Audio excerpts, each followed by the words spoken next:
ଆପଣ ଟିକେ ଭାବି ଦେଖନ୍ତୁ, ଯେତେବେଳେ ଗୋଟିଏ ଛୋଟ ପିଲା ପ୍ରଥମ ଥର ପାଇଁ ଚାଲିବା ଶିଖେ, ସେ କ'ଣ ସାଙ୍ଗେ ସାଙ୍ଗେ ଦୌଡ଼ିବା ଆରମ୍ଭ କରିଦିଏ କି ବିଲକୁଲ ନୁହେଁ? ପ୍ରଥମେ ସେ ଟଳମଳ ହୁଏ, ବହୁତ ଥର ତଳେ ପଡ଼ିଯାଏ। ସେହି ସମୟରେ ତାକୁ ଧରିବା ପାଇଁ ନିଜର କେହି ନା କେହି ଜଣେ ସେଠାରେ ଛିଡ଼ା ହୋଇଥାଏ। କେହି ଜଣେ ତାକୁ ଶ୍ରଦ୍ଧାରେ ଉଠାଏ ଆଉ ଆଙ୍ଗୁଠି ଧରି ସାହାରା ଦିଏ। କିନ୍ତୁ ଏମିତି ଗୋଟିଏ ସମୟ ନିଶ୍ଚୟ ଆସେ ଯେତେବେଳେ ସେହି ପିଲାଟିକୁ ଆଉ କାହା ସାହାରା ଦରକାର ହୁଏ ନାହିଁ ଏବଂ ତାକୁ ନିଜ ଗୋଡ଼ରେ ନିଜକୁ ମଜବୁତ ହୋଇ ଛିଡ଼ା ହେବାକୁ ପଡ଼େ। ସତ କହିବାକୁ ଗଲେ ଆମ ଜୀବନର ରାସ୍ତା ମଧ୍ୟ ଠିକ୍ ଏହିପରି। ଯେତେବେଳେ ଆମେ ଜୀବନର ଆରମ୍ଭ କରୁ, ଆମ ଚାରିପାଖରେ ବହୁତ ଲୋକ ଥାଆନ୍ତି, ଆମର ପରିବାର ଥାଏ, ପ୍ରିୟ ସାଙ୍ଗସାଥୀ ଥାଆନ୍ତି ଏବଂ ବହୁତ ସାରା ସମ୍ପର୍କୀୟ ମଧ୍ୟ ଥାଆନ୍ତି। କିନ୍ତୁ ଯେମିତି ଯେମିତି ବୟସ ବଢ଼େ ଆଉ ଜୀବନର ଏହି ରଥ ଆଗକୁ ଆଗକୁ ବଢ଼େ, ସେମିତି ସେମିତି ଲୋକମାନେ ପଛରେ ଛାଡ଼ି ହୋଇଯାଆନ୍ତି ଆଉ ଜୀବନ ରାସ୍ତାରେ ଆମେ ଏକୁଟିଆ ରହିଯାଉ। ଏଭଳି କଷ୍ଟ ସମୟରେ ମଣିଷକୁ ଗୋଟିଏ ବହୁତ ବଡ଼ ନିଷ୍ପତ୍ତି ନେବାକୁ ପଡ଼ିଥାଏ। ହୁଏତ ହାର ମାନି ସେଇଠି ଅଟକି ଯାଅ, ନଚେତ୍ ସାହସ ବାନ୍ଧି ଏକୁଟିଆ ଆଗକୁ ବଢ଼ିଚାଲ। ଏ ଦୁନିଆର ସତ ହେଉଛି, ଯେଉଁ ଲୋକମାନେ ବିନା କୌଣସି ସାହାରାରେ ଏକୁଟିଆ ଚାଲିବାର ସାହସ ଦେଖାଇଛନ୍ତି, କେବଳ ସେହିମାନେ ହିଁ ଦୁନିଆର ଇତିହାସ ବଦଳାଇଛନ୍ତି। ଆମ ସମସ୍ତଙ୍କ ଜୀବନରେ ଏମିତି ଗୋଟିଏ ଦିନ ନିଶ୍ଚୟ ଆସେ ଯେଉଁଠି ସବୁ ରାସ୍ତା ବନ୍ଦ ଥିବା ପରି ଲାଗେ ଆଉ ମଣିଷକୁ ନିଜ ଆତ୍ମାକୁ ପଚାରିବାକୁ ପଡ଼େ ଯେ ଏବେ ଆଗକୁ କ'ଣ କରିବାର ଅଛି। ମୋ ସାଙ୍ଗ, ଠିକ୍ ସେହି ମୁହୂର୍ତ୍ତରୁ ହିଁ ଜୀବନର ଅସଲି ପରୀକ୍ଷା ଆରମ୍ଭ ହୋଇଥାଏ।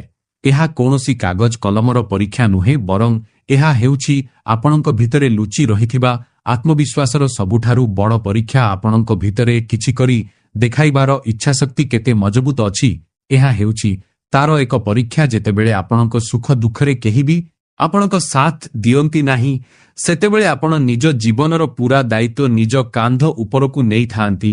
ଯେତେବେଳେ ଆପଣଙ୍କୁ ରାସ୍ତା କିମ୍ବା ଦିଗ ଦେଖାଇବା ପାଇଁ ଆଉ କେହି ନଥାନ୍ତି, ସେତେବେଳେ ଆପଣଙ୍କୁ ନିଜ ଲକ୍ଷ୍ୟ ଏବଂ ନିଜର ରାସ୍ତା ନିଜକୁ ହିଁ ସ୍ଥିର କରିବାକୁ ପଡ଼େ। ଏହା ହେଉଛି ସେହି ସମୟ ଯେତେବେଳେ ଆପଣ ଆତ୍ମନିର୍ଭରଶୀଳ ହୁଅନ୍ତି ଏବଂ ନିଜ କଟୁଲି ଗୋଡ଼ରେ ଛିଡ଼ା ହେବାର ଏହି ଶକ୍ତି ଆପଣଙ୍କୁ ଭିତରୁ ପାହାଡ଼ ପରି ମଜବୁତ କରିଦିଏ। ଯଦି ଆପଣ ଚାହୁଁଛନ୍ତି ଯେ ଏ ଦୁନିଆରେ ଆପଣଙ୍କ ପାଦ ଚିହ୍ନ ସବୁଦିନ ପାଇଁ ଲୋକେ ମନେ ରଖନ୍ତୁ, ତେବେ ଆପଣଙ୍କୁ ଲୋକଙ୍କ ସେହି ଭେଡ଼ା ଚାଲି ଏବଂ ଭିଡ଼ରୁ ବାହାରି ନିଜର ଗୋଟିଏ ଅଲଗା ରାସ୍ତା ତିଆରି କରିବାକୁ ହିଁ ପଡ଼ିବ। ମୁଁ ଅନେକ ସମୟରେ ଦେଖିଛି ଯେ ବେଳେବେଳେ ଲୋକମାନେ ଏକୁଟିଆ ଆପଣଙ୍କୁ ଦେଖି ବହୁତ ଡରି ଯାଆନ୍ତି ଆଉ ତାଠାରୁ ଦୂରକୁ ପଳାଇବାକୁ ଚେଷ୍ଟା କରନ୍ତି। ସେମାନେ ଜାଣିଶୁଣି ନିଜକୁ ଦୁନିଆ ଯାକର କାମରେ ଏତେ ବ୍ୟସ୍ତ ରଖିବାର ବାହାନା କରନ୍ତି ଯେପରିକି ସେମାନଙ୍କୁ ନିଜ ମନ ଭିତରୁ ଆସୁଥିବା ସତ କଥା ଶୁଣିବାକୁ ନ ପଡ଼େ। କିନ୍ତୁ ସେମାନେ ekଥା ଭୁଲି ଯାଆନ୍ତି ଯେ ଆମ ମନର ସେହି ଭିତରର ସ୍ୱର ହିଁ ଆମକୁ ଆମର ଅସଲି ପରିଚୟ ସହିତ ଭେଟ କରାଏ। ଯଦି ଆପଣ ନିଜ ଭିତରର ସେହି ସତ ସ୍ୱରଠାରୁ ଲୁଚି ପଳାଇବାକୁ ଚେଷ୍ଟା କରିବେ, ତେବେ ଏହାର ସିଧା ଅର୍ଥ ହେଉଛି ଯେ ଆପଣ ନିଜ ଛାଇଠାରୁ ହିଁ ଦୂରକୁ ଖସି ପଳାଉଛନ୍ତି। ଆଉ ekଥା ସବୁବେଳେ ମନେ ରଖିବେ ଯେ ଯେଉଁ ମଣିଷ ନିଜଠାରୁ ନିଜେ ଲୁଚି ବୁଲେ, ସେ ଏ ପୂରା ଦୁନିଆରେ କେଉଁଠି ବି ଶାନ୍ତିରେ ରହିପାରିବ ନାହିଁ। ଯଦି ଆପଣ ସତରେ ନିଜ ସହିତ ସମୟ ବିତାଇବାକୁ ଚାହୁଁଛନ୍ତି ଏବଂ ନିଜକୁ ବୁଝିବାକୁ ଚାହୁଁଛନ୍ତି, ତେବେ ଏହାର ସବୁଠାରୁ ଭଲ ଉପାୟ ହେଉଛି ଯେ ଦିନ ସାରା ଭିତରୁ କିଛି ସମୟ କେବଳ ନିଜ ପାଇଁ ବାହାର କରନ୍ତୁ ଆଉ ଏକୁଟିଆ ରୁହନ୍ତୁ। କାରଣ ଜୀବନର ସେହି ଏକୁଟିଆ ତଥା ନିଛାଟିଆ ରାସ୍ତାରେ ହିଁ ମଣିଷ ନିଜର ଅସଲି ପରିଚୟ ଖୋଜି ପାଇଥାଏ। ଯେଉଁ ବୁଦ୍ଧିମାନ ଲୋକମାନେ ଏକୁଟିଆ ନିଜ ରାସ୍ତାରେ ଚାଲିବା ଶିଖିଯାଆନ୍ତି, ସେମାନେ ତାପରେ ଦୁନିଆ ତାଙ୍କ ବିଷୟରେ କ'ଣ ଭାବୁଛି ସେ କଥା ଜମାରୁ ଖାତିର କରନ୍ତି ନାହିଁ। ଯାତ୍ରା ସମୟରେ ସେମାନେ ବହୁତ ଥର ଝୁଣ୍ଟି ପଡ଼ନ୍ତି, ତଳେ ବି ପଡ଼ନ୍ତି, କିନ୍ତୁ ସେମାନେ କେବେ ବି ହାର ମାନି ଅଟକି ଯାଆନ୍ତି ନାହିଁ।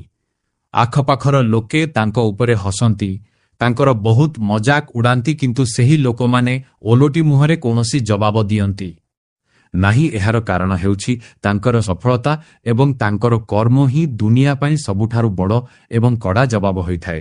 ଯେତେବେଳେ ଏହି ପରିଶ୍ରମ କରୁଥିବା ଏବଂ ଏକୁଟିଆ ଚାଲୁଥିବା ଲୋକମାନେ ଦିନେ ଜୀବନରେ ବହୁତ ସଫଳ ହୋଇଯାଆନ୍ତି, ତେବେ ଏହି ପୂରା ଦୁନିଆ ସେମାନଙ୍କ ସମ୍ମାନରେ ଛିଡ଼ା ହୋଇ ତାଳି ମାରିବା ଆରମ୍ଭ କରେ।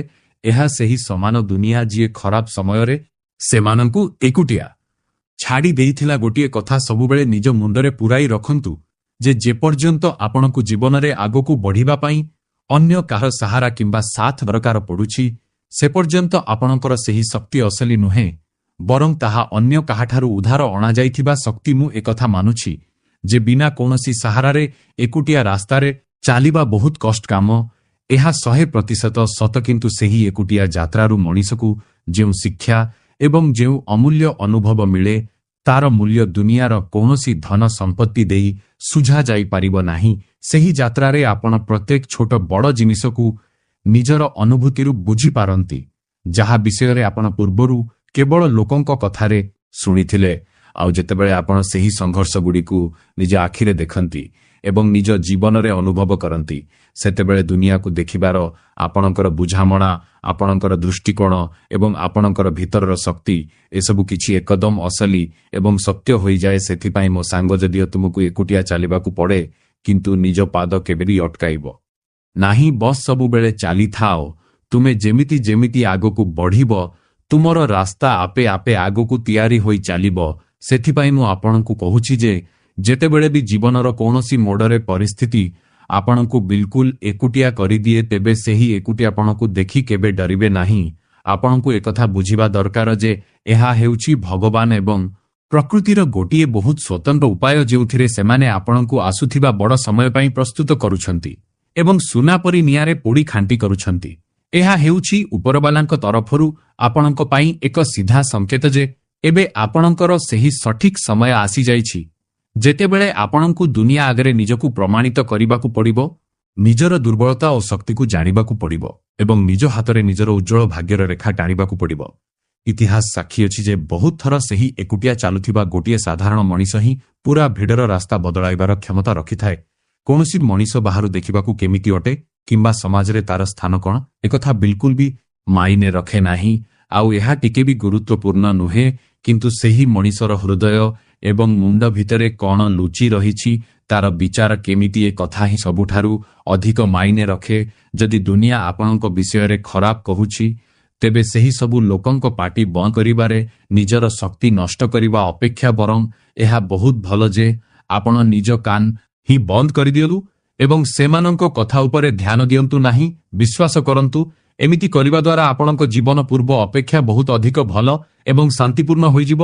ଏହି ଦୁନିଆରେ ଆମ ମନକୁ କଷ୍ଟ ଦେଉଥିବା ଆଉ ଆମକୁ କନ୍ଦାଉଥିବା ଲୋକ ତ ପ୍ରତିପାଦରେ ମିଳିଯାନ୍ତି, କିନ୍ତୁ ଯଦି ଏମିତି ଜଣେ ସଚ୍ଚା ମଣିଷ ଆପଣଙ୍କୁ ମିଳିଯାଏ, ଯିଏ ଆପଣଙ୍କ ଦୁଃଖ ଦେଖି ଆପଣଙ୍କ ପାଇଁ ନିଜେ କାନ୍ଦି ପକାଏ, ତେବେ ସେହି ମଣିଷକୁ ନିଜ ଜୀବନରୁ କେବେ ବି ଦୂରେଇ ଯିବାକୁ ଦିଅନ୍ତୁ ନାହିଁ। କାରଣ ଏମିତି ଲୋକ କେବଳ ଭାଗ୍ୟବାନଙ୍କୁ ହିଁ ମିଳନ୍ତି। ଇଟା ଆଉ ପଥରର ଚାରିଟି କାନ୍ଥ ଛିଡ଼ା କରି ଗୋଟିଏ ସୁନ୍ଦର କୋଠା ତ କେହି ବି ବହୁତ ସହଜରେ ତିଆରି କରିଦେଇପାରିବ, କିନ୍ତୁ ସେହି କୋଠାଟିକୁ ଗୋଟିଏ ସ୍ନେହଭରା ଘର କରିବା ପାଇଁ ପରିବାର ଲୋକଙ୍କ ଭିତରେ ବହୁତ ଧୈର୍ଯ୍ୟ, ପରସ୍ପର ପ୍ରତି ଗଭୀର ବୁଝାମଣା ଏବଂ ପାରସ୍ପରିକ ଭଲ ପାଇବାର ସହଭାଗିତା ନିହାତି ଦରକାର ହୋଇଥାଏ। ଏ ଦୁନିଆ ବହୁତ ଅଜବ। ଏଠାରେ ଆପଣଙ୍କର ସବୁଠୁ ପାଖ ସମ୍ପର୍କ ଆଉ ମଣିଷ ସମୟ ସହିତ କେତେବେଳେ ବଦଳି ଯାଆନ୍ତି, ତାହା ଆପଣ ଜାଣି ବି ପାରନ୍ତି ନାହିଁ। ଆଉ ଆମେ ଦିନରାତି ବସ୍ ଏଇଆ ଭାବି ନିଜକୁ ଦୋଷ ଦେଉଥାଉ ଯେ ଆମ ଭଲ ପାଇବାରେ କିମ୍ବା ଆମ ବ୍ୟବହାରରେ ଏମିତି କେଉଁଠି ଭୁଲ ରହିଗଲା। ଜୀବନରେ ଗୋଟିଏ ବହୁତ ପକ୍କା କଥା ଗଣ୍ଠି ପକାଇ ରଖନ୍ତୁ ଯେ ଆପଣଙ୍କୁ କେବେ ତିନି ପ୍ରକାର ଲୋକଙ୍କୁ ଭୁଲିବା ଉଚିତ ନୁହେଁ। ପ୍ରଥମେ ସେହି ଦେବଦୂତ ପରି ଲୋକ ଯେଉଁମାନେ ଆପଣଙ୍କ ଅସୁବିଧା ଏବଂ ଖରାପ ସମୟରେ ଆପଣଙ୍କ ହାତ ଧରି ସାଥ ଦେଇଥିଲେ। ଦ୍ୱିତୀୟରେ ସେହି ସ୍ୱାର୍ଥପର ଲୋକ ଯେଉଁମାନେ ଆପଣଙ୍କର ଅସୁବିଧା ଦେଖିବା କ୍ଷଣି ଆପଣଙ୍କ ସାଥ ଅଧା ରାସ୍ତାରେ ହିଁ ଛାଡ଼ି ଦେଇଥିଲେ। ଆଉ ତୃତୀୟରେ ସେହି ସବୁଠାରୁ ବିପଜ୍ଜନକ ଲୋକ ଯେଉଁମାନେ ଜାଣିଶୁଣି ଆପଣଙ୍କୁ ସେହି ଅସୁବିଧାର ଗାତ ଭିତରକୁ ଠେଲି ଦେଇଥିଲେ। ଯେତେବେଳେ ଆପଣଙ୍କ ପିଠି ପଛରେ ଲୋକମାନେ ଆପଣଙ୍କର ନିନ୍ଦା କରନ୍ତି କିମ୍ବା ଖରାପ କହନ୍ତି, ତେବେ ସେମାନଙ୍କ କଥା ଶୁଣି ବିଲକୁଲ ବି ବ୍ୟସ୍ତ କିମ୍ବା ଉଦାସ ହୁଅନ୍ତୁ ନାହିଁ। ତ କଥା ତ ହେଉଛି ଯେ ସେହି ଲୋକମାନେ ମନେ ମନେ ଆପଣଙ୍କୁ ବହୁତ ବେଶୀ ଗୁରୁତ୍ୱ ଦିଅନ୍ତି। ବସ୍ ସେମାନେ ଆପଣଙ୍କୁ ଗୁରୁତ୍ୱ ଦେବାର ଅନ୍ୟ କୌଣସି ଠିକ୍ ରାସ୍ତା ଜାଣିନଥାନ୍ତି। ଆପଣ ପୃଷ୍ଠା ଓଲଟାଇ ଦେଖିନିଅନ୍ତୁ। ଇତିହାସ ଏକଥାର ସବୁଠାରୁ ବଡ଼ ସାକ୍ଷୀ ରହିଆସିଛି ଯେ ଯେତେବେଳେ ସମାଜରେ କୌଣସି ସଫଳ ମଣିଷ ସହ ସମାନ ହୋଇପାରନ୍ତି ନାହିଁ, ତେବେ ଯେଉଁ ଲୋକମାନେ ତାଙ୍କୁ ଈର୍ଷା କରନ୍ତି ସେମାନେ ତାଙ୍କର ବଦନାମୀ ଏବଂ ମିଛ ଗୁଜବ ଖେଳାଇବା ଆରମ୍ଭ କରିଦିଅନ୍ତି। ଗୋଟିଏ କଥା ସବୁବେଳେ ମନେ ରଖିବେ, ଆପଣଙ୍କ ହୃଦୟ ଯେତେ ବେଶୀ ସଫା ଥିବ ଆଉ ଆପଣ ମଣିଷ ହିସାବରେ ଯେତେ ଭଲ ହୋଇଥିବେ, ଜୀବନର ଯାତ୍ରାରେ ଆପଣଙ୍କର ପ୍ରଥମ ମୁକାବିଲା ସେତିକି ହିଁ ତଳକୁ ଖସିଯାଇଥିବା ଏବଂ ଖରାପ ଚିନ୍ତାଧାରା ଥିବା ଲୋକଙ୍କ ସହ ହେବ। ଏହି ଯେଉଁ ସମୟ ଅଛି ନା, ଏହା ବୋହି ଯାଉଥିବା ଗୋଟିଏ ଶାନ୍ତ ନଦୀର ପାଣି ପରି ହୋଇଥାଏ। ଯେମିତି ନଦୀରେ ଆମେ ଗୋଟିଏ ବୋହି ଯାଉଥିବା ପାଣିକୁ ଦ୍ୱିତୀୟ ଥର ନିଜ ହାତରେ ଛୁଇଁ ପାରିବା ନାହିଁ, ଠିକ୍ ସେହିପରି ବିତି ଯାଇଥିବା ସମୟ ବି ଆଉ ଫେରିଆସେ ନାହିଁ। କାରଣ ଯେଉଁ ପାଣିର ସୁଅ ଥରେ ଆଗକୁ ବୋହି ପଳାଇଲାଣି, ତାହା ଏ ଜୀବନରେ ଆଉ କେବେ ବି ଫେରିକି ଆସିବ ହିଁ ନାହିଁ। ସେଥିପାଇଁ ସମୟର ମୂଲ୍ୟ ଚିହ୍ନନ୍ତୁ। ଆଉ ହଁ, ଏ ଦୁନିଆରେ ଏମିତି ଚାଳକ ଲୋକଙ୍କ ଠାରୁ ସବୁବେଳେ ବହୁତ ସମ୍ଭାଳି କରି ଏବଂ ଦୂରେଇ ରହିବା ଉଚିତ ଯେଉଁମାନେ ସମ୍ପର୍କ ତ ହୃଦୟରୁ ଯୋଡ଼ନ୍ତି, କିନ୍ତୁ ପ୍ରକୃତରେ ସେମାନଙ୍କ ହୃଦୟ ଭିତରେ ମଧ୍ୟ କେବଳ ଆଉ କେବଳ ନିଜର ଫାଇଦା କଥା ଭାବୁଥିବା ଗୋଟିଏ ମୁଣ୍ଡ ହିଁ କାମ କରୁଥାଏ। ଆପଣ ଯଦି କୌଣସି ବଦଳି ଯାଇଥିବା ମଣିଷକୁ ଦେଖୁଛନ୍ତି, ତେବେ ଏହା ଭାବନ୍ତୁ ନାହିଁ ଯେ ସେ ବିନା କୌଣସି କାରଣରେ ବଦଳି ଯାଇଛି। ସତ ହେଉଛି ଯେ କୌଣସି ସିଧାସାଧା ମଣିଷ ଏମିତି ହିଁ ବିନା କୌଣସି କାରଣରେ ଆପେ ଆପେ କେବେ ବି ବଦଳେ ନାହିଁ।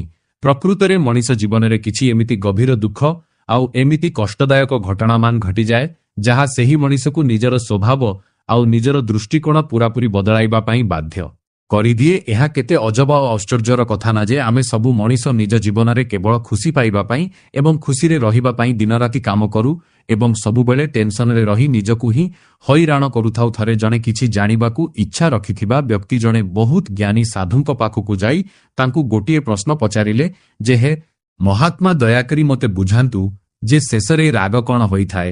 ସେହି ଶାନ୍ତ ସ୍ୱଭାବର ସାଧୁ ହସି ହସି ବହୁତ ସୁନ୍ଦର ଏବଂ ଗଭୀର ଉତ୍ତର ଦେଲେ। ସେ କହିଲେ ଯେ ରାଗ ଆଉ କିଛି ନୁହେଁ, ବରଂ ଏହା ଅନ୍ୟ କୌଣସି ମଣିଷ ଦ୍ୱାରା କରାଯାଇଥିବା ଭୁଲର ଶାସ୍ତି ନିଜ ଶରୀର ଏବଂ ମନକୁ ଦେବାର ଏକ ଉପାୟ ଅଟେ। ଅନେକ ସମୟରେ ଲୋକେ କହନ୍ତି ଯେ ବଦଳୁଥିବା ସମୟ ସହିତ ଚାଲିବା ବହୁତ ଜରୁରୀ, କିନ୍ତୁ ମୁଁ କହୁଛି ଯେ ସମୟ ସହିତ ଚାଲିବା ସେତିକି ଜରୁରୀ ନୁହେଁ ଯେତିକି ସବୁବେଳେ ସତ୍ୟର ରାସ୍ତାରେ ଚାଲିବା ଜରୁରୀ। ଆପଣ ବସ୍ ସତ୍ୟର ହାତ ଧରି ଚାଲନ୍ତୁ। ଆପଣ ଦେଖିବେ ଯେ ଦିନେ ଏମିତି ଆସିବ ଯେତେବେଳେ ଏହି ପୁରା ସମୟ ଆପେ ଆପଣଙ୍କ ସହିତ ଚାଲିବାକୁ ଲାଗିବ। ଆପଣ କେବେ ସାଇକେଲ ଚଳାଇଛନ୍ତି କି? ଗୋଟିଏ ସାଇକେଲ ଆଉ ଜଣେ ମଣିଷର ଜୀବନ କେବଳ ସେତିକିବେଳେ ସବୁଠାରୁ ଭଲ ଭାବରେ ଏବଂ ବିନା କୌଣସି ବାଧାରେ ଆଗକୁ ବଢ଼ିପାରିବ ଯେତେବେଳେ ସେଥିରେ ଚେନ୍ ଥିବ। ସାଇକେଲରେ ଲୁହାର ଚେନ୍ ଆଉ ଜୀବନରେ ମନର ଚେନ୍ ଅର୍ଥାତ୍ ଶାନ୍ତି, ଦୁଇଟି ଯାକ ବହୁତ ଜରୁରୀ। ଜୀବନରେ ବହୁତ ଥର ଆମ ସାମ୍ନାରେ ଏମିତି ପରିସ୍ଥିତି ଆସେ ଯେତେବେଳେ କିଛି ପିତା ସତ୍ୟ ଆମକୁ ବହୁତ ଆଗରୁ ଜଣାଥାଏ, ତଥାପି ଆମେ ଚୁପ୍ ରହୁ କାରଣ ଆମେ ବସ୍ ଏଇଆ ଦେଖିବାକୁ ଚାହୁଁ ଯେ ସାମ୍ନାବାଲା ମଣିଷ ଆମ ମୁହଁ ଉପରେ ନିଜର ସୀମା ପାର କରି ଆଉ କେତେ ଦୂର ପର୍ଯ୍ୟନ୍ତ ମିଛ କହିପାରେ। ଏ ଦୁନିଆର ଗୋଟିଏ ପିତା ସତ୍ୟ ଏହା ମଧ୍ୟ ଯେ ଯେତେବେଳେ କୌଣସି ସ୍ୱାର୍ଥପର ମଣିଷର ଆପଣଙ୍କ ସହିତ ଜଡ଼ିତ ନିଜର ସବୁ ସ୍ୱାର୍ଥ ଆଉ କାମ ପୂରଣ ହୋଇଯାଏ, ସେତେବେଳେ ସେ ଆପଣଙ୍କ ସହ ଦେଖା ସାକ୍ଷାତ କରିବା ତ ବହୁତ ଦୂରର କଥା, ସେ ଆପଣଙ୍କ ସହିତ ସିଧା ମୁହଁରେ କଥା ହେବା ମଧ୍ୟ ପୂରାପୂରି ଛାଡ଼ିଦିଏ। ଯେତେବେଳେ ଆପଣଙ୍କ ଜୀବନରେ ଚାରିଆଡ଼େ ଅନ୍ଧାର ଖେଳିଯାଏ ଆଉ ବହୁତ କଷ୍ଟ ସମୟ ଆସିଯାଏ, ତେବେ ସେହି ସମୟରେ ସବୁଠାରୁ ବଡ଼ ଏବଂ ମଜବୁତ ସାହାରା ହେଉଛି ଆପଣଙ୍କ ନିଜର ଆଶା। ଏହି ଆଶା ଗୋଟିଏ ବହୁତ ମିଠା ଆଉ ସୁନ୍ଦର ହସ ଦେଇ ଆମ କାନ ପାଖରେ ବିଲକୁଲ ଧୀରେ ଆସି ଫୁସଫୁସ କରି କହେ ଯେ ତୁମେ ବ୍ୟସ୍ତ ହୁଅନି, ଦେଖିବ ଦିନେ ସବୁକିଛି ଏକଦମ ଠିକ୍ ହୋଇଯିବ। ସମାଜରେ ଅଧିକାଂଶ ଲୋକ ଏହା ମାନନ୍ତି ଯେ ମଣିଷକୁ ସବୁବେଳେ ନିଜର ଖରାପ କର୍ମ ଏବଂ ପାପ ଯୋଗୁଁ ହିଁ ଦୁଃଖ ଆଉ କଷ୍ଟ ସହିବାକୁ ମିଳିଥାଏ, କିନ୍ତୁ ଏହା ପୂରାପୂରି ସତ୍ୟ ନୁହେଁ। ବହୁତ ଥର ମଣିଷକୁ ଏ ଦୁନିଆରେ ହଦରୁ ଅଧିକ ସିଧା, ସତ୍ୟବାଦୀ ଆଉ ଦରକାରଠାରୁ ଅଧିକ ଭଲ ହେବାର ମଧ୍ୟ ବହୁତ ବଡ଼ ମୂଲ୍ୟ ନିଜ ଲୁହ ଦେଇ ଶୁଝିବାକୁ ପଡ଼େ। ଯେତେ ବେଳେ ମଣିଷର ଖରାପ ସମୟ ଆସେ ଆଉ ତାର ଭାଗ୍ୟ ସହିତ ତାର ପରିସ୍ଥିତି ମଧ୍ୟ ତାର ସାଥ ପୂରାପୂରି ଛାଡ଼ିଦିଏ, ତେବେ ଏହା ଗୋଟିଏ ବହୁତ ବଡ଼ ଅସହାୟତା ପାଲଟିଯାଏ। ସେହି ଖରାପ ସମୟରେ ଜଣେ ଅସହାୟ ମଣିଷକୁ ସେହି ଲୋକମାନଙ୍କର ତାଗିଦା ଏବଂ ପିତା କଥା ଶୁଣିବାକୁ ପଡ଼ିଯାଏ ଯାହାଙ୍କର ନିଜ ଜୀବନରେ କୌଣସି ମୂଲ୍ୟ କିମ୍ବା ଯୋଗ୍ୟତା ନଥାଏ। କିନ୍ତୁ ଯାହା ବି ହୋଇଯାଉ ପଛେ ମଣିଷ କେବେ ବି ହାର ମାନିବା ଉଚିତ ନୁହେଁ। ନିଜ ସ୍ୱପ୍ନ ପାଇଁ ଚେଷ୍ଟା ତ ଜୀବନର ଶେଷ ନିଶ୍ୱାସ ଚାଲିବା ପର୍ଯ୍ୟନ୍ତ କରୁ ରହିବା ଉଚିତ, କାରଣ ପରିଶ୍ରମ କରିବା ଦ୍ୱାରା ଦୁଇଟିରୁ ଗୋଟିଏ ଜିନିଷ ତ ନିଶ୍ଚୟ ମିଳିବ। ହୁଏତ ଆପଣଙ୍କୁ ଆପଣଙ୍କର ସ୍ଥିର କରାଯାଇଥିବା ଲକ୍ଷ୍ୟ ହାସଲ ହୋଇଯିବ, ନଚେତ୍ ଜୀବନ ସାରା କାମରେ ଆସିବା ଭଳି ଗୋଟିଏ ବହୁତ ଚମତ୍କାର ଅନୁଭୂତି ଆପଣଙ୍କ ଖାତାରେ ଯୋଡ଼ି ହୋଇବ। ଏମିତି କୁହାଯାଏ ଯେ ଦୁନିଆରେ କାହା ସହିତ ବି ସାଚା ପ୍ରେମର ଆରମ୍ଭ ସବୁବେଳେ ଆଖି ମିଶିବା ଦ୍ୱାରା ହିଁ ହୋଇଥାଏ, କିନ୍ତୁ ମୋ ସାଙ୍ଗ ମୋର ଏହି କଥା ଉପରେ ସବୁବେଳେ ବିଶ୍ୱାସ ରଖିବ ଯେ ସେହି ପ୍ରେମର ସବୁଠାରୁ ବଡ଼ ଏବଂ କଷ୍ଟଦାୟକ ମୂଲ୍ୟ ମଧ୍ୟ ଶେଷରେ ମଣିଷକୁ ନିଜର ଏହି ଆଖିରୁ ଲୁହ ଝରାଇ ହିଁ ଦେବାକୁ ପଡ଼ିଥାଏ। ଏହି ସମୟ ହେଉଛି ବହୁତ ବଡ଼ ଗୁରୁ ସମୟ। ମଣିଷକୁ ଜୀବନରେ ସେସବୁ କିଛି ଶିଖାଇ ଦିଏ ଯାହା କୌଣସି ବହି ଶିଖାଇ ପାରିବ ନାହିଁ। ବାବୁ, ଏହି ସମୟ ମଣିଷକୁ ନିଜର ସବୁଠୁ ପ୍ରିୟ ଲୋକମାନଙ୍କ ବିନା ଏକୁଟିଆ ରହିବା ମଧ୍ୟ ଶିଖାଇ ଦିଏ ଆଉ ସେହି ଲୋକମାନଙ୍କ ବିନା କଷ୍ଟ ସହି ବଞ୍ଚିବା ବି ଶିଖାଇ ଦିଏ। ଦୁନିଆରେ ସବୁଠାରୁ ଅଧିକ ଦୁଃଖ ଆଉ କଷ୍ଟ ସବୁବେଳେ ସେହି ନିରୀହ ଲୋକଙ୍କ ଭାଗରେ ହିଁ ଆସେ ଯେଉଁମାନେ ନିଜ ଜୀବନର ପ୍ରତିଟି ଛୋଟ ବଡ଼ ସମ୍ପର୍କକୁ ପୁରା ସଚ୍ଚା ମନ ଆଉ ସଫା ହୃଦୟର ସହ ନିଭାନ୍ତି, କିନ୍ତୁ ସ୍ୱାର୍ଥ ପାଇଁ କାମ କରିବା ଆଉ ସ୍ୱାର୍ଥପର ହେବା ତ ଆଜିର ଏହି ଯୁଗରେ ମଣିଷର ସବୁଠାରୁ ବଡ଼ ପ୍ରକୃତି ଏବଂ ଅଭ୍ୟାସ ପାଲଟିଗଲାଣି ବାବୁ ମଣିଷର ସ୍ୱାର୍ଥପରତାର ଅନ୍ଦାଜ ଆପଣ ଏହି କଥାରୁ ଲଗାଇ ପାରିବେ ଯେ ଯେପର୍ଯ୍ୟନ୍ତ ଜୋରରେ ବର୍ଷା ହେଉଥାଏ ସେ ପର୍ଯ୍ୟନ୍ତ ଛତା ବହୁତ ଭଲ ଲାଗେ, କିନ୍ତୁ ଯେମିତି ହିଁ ବର୍ଷା ଅଟକିଯାଏ ସେତେବେଳେ ସେହି ଛତାଟି ମଣିଷକୁ ନିଜ ହାତରେ ଗୋଟିଏ ଓଜନିଆ ବୋଝ ଲାଗିବା ଆରମ୍ଭ କରେ। ସେଥିପାଇଁ ଜୀବନରେ ଗୋଟିଏ ନିୟମ ସବୁବେଳେ ମନେ ରଖିବେ ଯେ ଯେତେବେଳେ ବି ତୁମେ ଏକଦମ ଏକୁଟିଆ ବସିଛ ତେବେ ନିଜ ମନରେ ଚାଲୁଥିବା ଜଟିଳ ଚିନ୍ତାଗୁଡ଼ିକ ଉପରେ ନିୟନ୍ତ୍ରଣ ରଖିବା ଶିଖ। ଆଉ ଯେତେବେଳେ ତୁମେ ବହୁତ ସାରା ଲୋକଙ୍କ ଗହଣରେ ବସିଛ ତେବେ ନିଜ ପାଟି ଏବଂ ନିଜ ଶବ୍ଦ ଉପରେ ବହୁତ କଡ଼ା ନିୟନ୍ତ୍ରଣ ରଖିବା ଶିଖ। କେବେ କେବେ ଆକାଶ ଆଡ଼କୁ ଚାହିଁ ଏହା କହିବାକୁ ମନ ହୁଏ ଯେ ଆରେ ମୋ ଜୀବନ ତୁ ମୋତେ ପ୍ରତି ଛୋଟ ଛୋଟ କଥାରେ ଏମିତି କନ୍ଦା ନାହିଁ, କାରଣ ଏ ଦୁନିଆରେ ସବୁ ମଣିଷ ଏତେ ଭାଗ୍ୟବାନ ନୁହନ୍ତି। ଏହା ବିଲକୁଲ ବି ଜରୁରୀ ନୁହେଁ ଯେ ଏ ପୃଥିବୀରେ ସି ଅତରାହ୍ୟ ବା ସମସ୍ତଙ୍କ ଭାଗ୍ୟରେ କାନ୍ଦିଲା ବେଳେ କେହି ଲୁହ ପୋଛିଦେବା ବାଲା ଆଉ ସ୍ନେହରେ କୁଣ୍ଢାଇ ଚୁପ୍ କରାଇବା ବାଲା ମଣିଷ ଉପସ୍ଥିତ ଥିବ। ଯେଉଁମାନେ ସତରେ ବହୁତ ଭଲ ଆଉ ସଚ୍ଚା ମଣିଷ ହୋଇଥାନ୍ତି ସେମାନେ ଯଦିଓ ଦୁନିଆରୁ ଚାଲିଯାଆନ୍ତି କିନ୍ତୁ ସେମାନେ ସବୁବେଳେ ଆମ ସାଥିରେ ରୁହନ୍ତି। ସେମାନେ ଆମର ସ୍ମୃତି ଆଉ ହୃଦୟରେ ସ୍ପନ୍ଦିତ ହୁଅନ୍ତି, ଆମ କଥା ଏବଂ ଶବ୍ଦରେ ରୁହନ୍ତି ଆଉ ଆମର ପ୍ରତିଦିନର ପ୍ରାର୍ଥନାରେ ମଧ୍ୟ ସାମିଲ ରୁହନ୍ତି। ଜୀବନରେ କେବେବି ସେହି ଲୋକମାନଙ୍କର ଖାତିର କରନ୍ତୁ ନାହିଁ ଯାହାଙ୍କର ଆପଣଙ୍କ ଉପରେ ଥିବା ବିଶ୍ୱାସ ସେମାନଙ୍କର ବଦଳୁଥିବା ସମୟ ଏବଂ ପରିସ୍ଥିତି ସହିତ ସାଙ୍ଗେ ସାଙ୍ଗେ ବଦଳିଯାଏ। ଯଦି ଖାତିର କରିବାର ଅଛି ତେବେ ସବୁବେଳେ କେବଳ ସେହି ଗୋଟିଏ ମଣିଷର ଖାତିର କରନ୍ତୁ ଯାହାର ଆପଣଙ୍କ ଉପରେ ଗଭୀର ବିଶ୍ୱାସ ସେହି ଖରାପ ସମୟରେ ବି ବଜାୟ ରହେ। ଯେତେବେଳେ ଆପଣଙ୍କର ନିଜର ଭଲ ସମୟ ପୂରାପୂରି ବଦଳିଯାଏ ଆମକୁ ଆମର ପୂରା ଜୀବନ କାଳରେ କେବେ ବି କୌଣସି ମଣିଷକୁ ସନ୍ଦେହ ନଜରରେ ପରଖିବା କିମ୍ବା ଯାଞ୍ଚ କରିବାକୁ ଚେଷ୍ଟା କରିବା ଉଚିତ ନୁହେଁ। ଏହା ବଦଳରେ ଆମକୁ ସବୁବେଳେ ସେମାନଙ୍କ ପରିସ୍ଥିତିକୁ ଜାଣିବା ଏବଂ ସେମାନଙ୍କୁ ହୃଦୟରୁ ବୁଝିବାର ସଚ୍ଚା ପ୍ରୟାସ କରିବା ଉଚିତ। ଯେଉଁ ମଣିଷର ସମ୍ପର୍କ ଉପରବାଲା ଭଗବାନ ଏବଂ ସେହି ପ୍ରଭୁଙ୍କ ସହ ବହୁତ ଗଭୀର ଏବଂ ପବିତ୍ର ହୋଇଥାଏ ସେହି ମଣିଷର ଆଜିର ଦିନ ଆଉ ଆସନ୍ତାକାଲି ଦୁଇଟି ଯାକ ସବୁବେଳେ ସୁରକ୍ଷିତ ଏବଂ ବହୁତ ଉଜ୍ଜଳ ହୋଇଥାଏ। ଏ ଦୁନିଆରେ ସବୁଠାରୁ ଭଲ ଆଉ ତୀକ୍ଷ୍ଣ ନଜର ଚିଲ କିମ୍ବା ବାଜ ପକ୍ଷୀର ନଥାଏ, ବରଂ ସବୁଠୁ ଭଲ ନଜର ସେହି ମଣିଷର ଥାଏ ଯିଏ ନିଜ ଭିତରକୁ ଉଙ୍କି ମାରି ନିଜର ଖରାପ ଗୁଣ ଓ ତ୍ରୁଟିଗୁଡ଼ିକୁ ଦେଖିପାରେ। କାରଣ ଆମ ମଣିଷମାନଙ୍କର ନିଦ ତ ପ୍ରତିଦିନ ସକାଳେ ଠିକ୍ ସମୟରେ ଭାଙ୍ଗିଯାଏ, କିନ୍ତୁ ଆମ ଅଜ୍ଞାନତାର ବନ୍ଦ ଆଖି ଜୀବନରେ କେବେ କେମିତି ହିଁ ଖୋଲିପାରେ। ଏହି ଜୀବନ କେବଳ ତାହା ନୁହେଁ ଯାହା ଆମକୁ ଜନ୍ମ ସମୟରେ ଭଗବାନଙ୍କଠାରୁ ଉପହାର ରୂପରେ ମିଳିଯାଇଛି, ବରଂ ଅସଲ ଜୀବନ ତ ହେଉଛି ସେହି ସୁନ୍ଦର ଚିତ୍ର ଯାହାକୁ ଆମେ ମୋ ପରିଶ୍ରମ, ଆମର ଭଲ କର୍ମ ଆଉ ଆମର ସଂଘର୍ଷ ଦ୍ୱାରା ପ୍ରତିଦିନ ନିଜ ହାତରେ ତିଆରି କରୁ। ଏହି ପୁରା ଦୁନିଆ ଆଉ ସଂସାରର ପ୍ରତ୍ୟେକ ମଣିଷର କାହାଣୀ ଏବଂ ତାର ଅବସ୍ଥା ବସ୍ ଏତିକି ହିଁ ତ ଆମେ ସମସ୍ତେ ଜନ୍ମ ପୂର୍ବରୁ ଗୋଟିଏ ଅଜଣା କୁହୁଡ଼ି ଭିତରୁ ଏ ଦୁନିଆକୁ ଆସୁ ଆଉ ମୃତ୍ୟୁ ପରେ ପୁଣି ସେହି ଅଜଣା କୁହୁଡ଼ି ଭିତରେ କେଉଁଠି ହଜିଯାଉ। ଏହି ଯେଉଁ ଆମର ଏବଂ ଆପଣଙ୍କର ଜୀବନ ଅଛି ନା, ଏହା କାହାର ଆଖିପତା ଉପରେ ବସ୍ କ୍ଷଣିକ ପାଇଁ ଅଟକି ରହିଥିବା ପାଣି ବୁନ୍ଦା ସହିତ ସମାନ। ଯେପର୍ଯ୍ୟନ୍ତ ଏହି ଆଖିପତା ପଡ଼ିନାହିଁ ସେ ପର୍ଯ୍ୟନ୍ତ ଦୁନିଆର ଏହି ପ୍ରତିଟି ଖେଳ ବହୁତ ମଧୁର ଆଉ ସୁନ୍ଦର ଲାଗେ। ଆମ ମଣିଷମାନେ ବି କେତେ ନିର୍ବୋଧନା, ଆମେ ଆମର ସବୁ ବଡ଼ ବଡ଼ ଆଶା ଆଉ ଇଚ୍ଛା ତ ଏ ଦୁନିଆର ସ୍ୱାର୍ଥପର ମଣିଷମାନଙ୍କ ଉପରେ ଲଗାଇ ବସିଯାଉ, ଆଉ ଯେତେବେଳେ ଆମର ସେହି ଆଶାଗୁଡ଼ିକ ଖରାପ ଭାବରେ ଭାଙ୍ଗିଯାଏ ତେବେ ଆମେ କାନ୍ଦି କାନ୍ଦି ତାର ସବୁ ଅଭିଯୋଗ ସେହି ଉପରବାଲା ପ୍ରଭୁଙ୍କ ପାଖରେ କରିବା ଆରମ୍ଭ କରୁ। ସତରେ ଏହା ତ ହଦ ହୋଇଗଲା, ୟାର ତୁମେ ମଣିଷମାନେ ବି ବହୁତ କମାଲ କରୁଛ। ଏହା ପୂର୍ବରୁ ମଧ୍ୟ କୁହାଯାଇଛି ଯେ କେତେ ଅଜବ କଥା ଯେ ଆମେ ସମସ୍ତେ ବସ୍ ଖୁସି ପାଇବା ପାଇଁ ଦିନରାତି ନିଜକୁ ଆହୁରି ଅଧିକ ହଇରାଣ କରୁଥାଉ। ଜୀବନରେ ଦୁଇଟି କଥା ସବୁବେଳେ ମନେ ରଖିବେ, କୌଣସି ମଣିଷର ମରିଯିବା ପରେ ତାର ଯେତେ ବି ପ୍ରଶଂସା କରିନିଅ ଆଉ କାହାର ବହୁତ ବେଶୀ ମନ ଦୁଃଖ କରିବା ପରେ ତା ପାଖରେ ଯେତେ ବି ନେହୁରା ହୋଇ କ୍ଷମା ମାଗିନିଅ। ଏହି ଦୁଇଟି ଯାକ କଥାର ସେହି ମଣିଷ ପାଇଁ ତାପରେ କୌଣସି ଗୁରୁତ୍ୱ ଏବଂ କୌଣସି ମୂଲ୍ୟ ରହେ ନାହିଁ। ଆଜିକାଲି ଯୁଗରେ ଆମ ସମ୍ପର୍କ ଗୋଟିଏ ବହୁତ ଅଜବ ସମସ୍ୟା ଆଉ ଏମିତି ଏକ ରାସ୍ତାରେ ଯାଉଛି ଯେଉଁଠି ଲୋକେ ନା ତ ସ୍ପଷ୍ଟ ଭାବରେ ପରସ୍ପରର ସାଥ ଛାଡ଼ିବାକୁ ଚାହୁଁଛନ୍ତି ଆଉ ନାହିଁ ସେମାନେ ପୂରା ମନରେ ସେହି ସମ୍ପର୍କରେ ପରସ୍ପରର ସାଥ ନିଭାଇ ପାରୁଛନ୍ତି। ଏହା ଏମିତି ଏକ ଗୁମସୁମ ଅବସ୍ଥା ଯେଉଁଠି ଲୋକେ ନା ତ ପୂରାପୂରି ଚୁପଚାପ ବସିପାରୁଛନ୍ତି ଆଉ ନାହିଁ ପରସ୍ପର ସାମ୍ନାରେ ନିଜ ମନ କଥା ଠିକ୍ ଭାବରେ କହିପାରୁଛନ୍ତି। ଜୀବନର ଗୋଟିଏ ବହୁତ ସରଳ ନିୟମ କରିନିଅନ୍ତୁ ଯେ ଯେଉଁ ମଣିଷ ଆପଣଙ୍କ ସହିତ ସମ୍ପର୍କରେ ଭଲ ପାଇବା ତ ବହୁତ କମ୍ ରଖୁଥାଏ କିନ୍ତୁ ନିଜର ମିଛ ଅହଙ୍କାର ଆଉ ଗର୍ବକୁ ସବୁବେଳେ ଅଧିକ ଗୁରୁତ୍ୱ ଦେଉଥାଏ ଏମିତି ଅହଙ୍କାରୀ ଲୋକଙ୍କୁ ସବୁବେଳେ ନିଜ ସଫା ହୃଦୟରୁ ବହୁତ ଦୂରରେ ହିଁ ରଖିବା ଉଚିତ। ଏ ଦୁନିଆରେ ବଡ଼ ଆଉ ଚମତ୍କାର ଲକ୍ଷ୍ୟ କେବଳ ସେହି ଭାଗ୍ୟବାନ ଲୋକଙ୍କୁ ମିଳିଥାଏ ଯାହାଙ୍କ ଭିତରେ କିଛି କରି ଦେଖାଇବାର ସାହସରେ ଏକ ଅଲଗା ପ୍ରକାର ଜୀବନ ଥାଏ। କେବଳ ବଡ଼ ବଡ଼ ଡେଣା ଥିଲେ ଆକାଶରେ କେହି କିଛି କରିପାରିବେ ନାହିଁ, କାରଣ ଆକାଶରେ ଉଡ଼ିବା ପାଇଁ ଅସଲି ଉଡ଼ାଣ ତ ମଣିଷର ମଜବୁତ ସାହସରୁ ହିଁ ହୋଇଥାଏ। ଜୀବନର କୌଣସି ବି ସଂଘର୍ଷରେ ହାରିଯିବା ଯୋଗୁଁ କେବେ ବି ନିଜ ମନରେ ଡରନ୍ତୁ ନାହିଁ, କାରଣ ଯେତେବେଳେ ଆମେ ହାରିଯାଉ ତେବେ ସେହି ହାର କୌଣସି ଶେଷ ନୁହେଁ, ବରଂ ତାହା ଆମର ସବୁଠାରୁ ବଡ଼ ବିଜୟ, ସବୁଠାରୁ ପ୍ରଥମ ଆଉ ମଜବୁତ ସିଡ଼ି ହୋଇଥାଏ।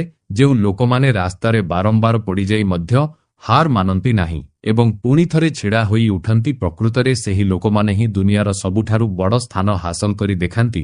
ଏମିତି କୌଣସି ବି ମଣିଷ ପଛରେ ଦୌଡ଼ି ନିଜର ମୂଲ୍ୟବାନ ସମୟ ବିଲକୁଲ ବି ନଷ୍ଟ କରନ୍ତୁ ନାହିଁ।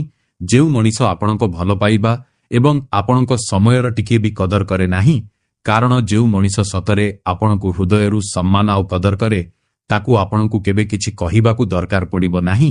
ସେ ପ୍ରତି ଅସୁବିଧାରେ ବିନା କିଛି କହି ଚୁପଚାପ ଆପଣଙ୍କ ସାଥିରେ ଛିଡ଼ା ହୋଇଥିବାର ନଜର ଆସିବ। ଏହା ଏହି ସଂସାରର ଗୋଟିଏ ବହୁତ ବଡ଼ ଆଉ କଡ଼ା ସତ୍ୟ ଯେ ମଣିଷକୁ ଜୀବନରେ ସବୁଠାରୁ ବଡ଼ ଆଉ ଗଭୀର ଦୁଃଖ ସବୁବେଳେ ନିଜର ସମ୍ପର୍କୀୟ ଏବଂ ନିଜ ଲୋକଙ୍କଠାରୁ ହିଁ ମିଳିଥାଏ। କାରଣ ଯେଉଁ ଲୋକମାନେ ବାହାରୁ ଦେଖିବାକୁ ଆମର ବହୁତ ନିଜର ଆଉ ପ୍ରିୟ ଲାଗନ୍ତି, ସେମାନେ ହିଁ ଅଧିକାଂଶ ସମୟରେ ଆମ ପିଠିରେ ଛୁରୀ ଭୁସି ସବୁଠାରୁ ଗଭୀର ଆଘାତ ଦିଅନ୍ତି। ଯେତେବେଳେ ବି ଆପଣ କୌଣସି କାମରେ ବିଫଳ ହୋଇଯାଆନ୍ତି, ତେବେ କାନ୍ଦିବା ବଦଳରେ ନିଜର ସେହି ବିଫଳତାରୁ କିଛି ନୂଆ ଶିକ୍ଷା ଲାଭ କରନ୍ତୁ, କାରଣ ପ୍ରତ୍ୟେକ ହାର ଭିତରେ ହିଁ ଆସୁଥିବା ଗୋଟିଏ ବହୁତ ବଡ଼ ବିଜୟର ମଞ୍ଜି ଲୁଚି ରହିଥାଏ। ଯେଉଁ ଲୋକମାନେ ବଦଳୁଥିବା ସମୟ ସହିତ ନିଜକୁ ବଦଳାନ୍ତି ନାହିଁ ଏବଂ ତାର କଦର କରନ୍ତି ନାହିଁ, ସେମାନେ ଦିନେ ନା ଦିନେ ସେହି ସମୟର ନିର୍ଦ୍ଦୟ ହାତରୁ ଖରାପ ଭାବରେ ହାରିଯାଆନ୍ତି। ଆଜିର ସମୟରେ ଯେଉଁ ମିଛୁଆ ଆଉ ଠକର ଥାଆନ୍ତି, ସେମାନେ ଦୁନିଆ ସାମ୍ନାରେ ମିଛ ଦେଖାଣିଆ କରିବାରେ ବହୁତ ବେଶୀ ଧୁରନ୍ଧର ହୋଇଥାନ୍ତି। ସେମାନଙ୍କ ପାଇଁ ସତ୍ୟର କୌଣସି ମୂଲ୍ୟ ନଥାଏ ଆଉ ସେମାନେ ସଚ୍ଚୋଟପଣିଆର ମୂଲ୍ୟ କେବେ ବୁଝି ହିଁ ପାରନ୍ତି ନାହିଁ। ଯେଉଁ ଜିନିଷ କିମ୍ବା ଯେଉଁ ଲୋକମାନେ ବାହାରୁ ଦେଖି ବାକୁ ବହୁତ ବେଶୀ ଚମକୁଥିବାର ନଜର ଆସନ୍ତି, ପ୍ରାୟତଃ ସେମାନେ ଭିତରୁ ପୂରାପୂରି ଫମ୍ପା ଆଉ ଖାଲି ହୋଇଥାନ୍ତି। ବିପଦ ସମୟରେ ନିଜର ସାହସଠାରୁ ବଡ଼ ଏ ଦୁନିଆରେ ଅନ୍ୟ କୌଣସି ସାହାରା ନଥାଏ। ଯେଉଁ ମଣିଷ ନିଜର ମନ ଏବଂ ନିଜର ଇନ୍ଦ୍ରିୟଗୁଡ଼ିକୁ ଜିତିବା ଶିଖିଯାଏ, ଏହି ପୂରା ଦୁନିଆ ସେହି ମଣିଷର ହାତ ମୁଠାରେ ବନ୍ଦୀ ହୋଇଯାଏ।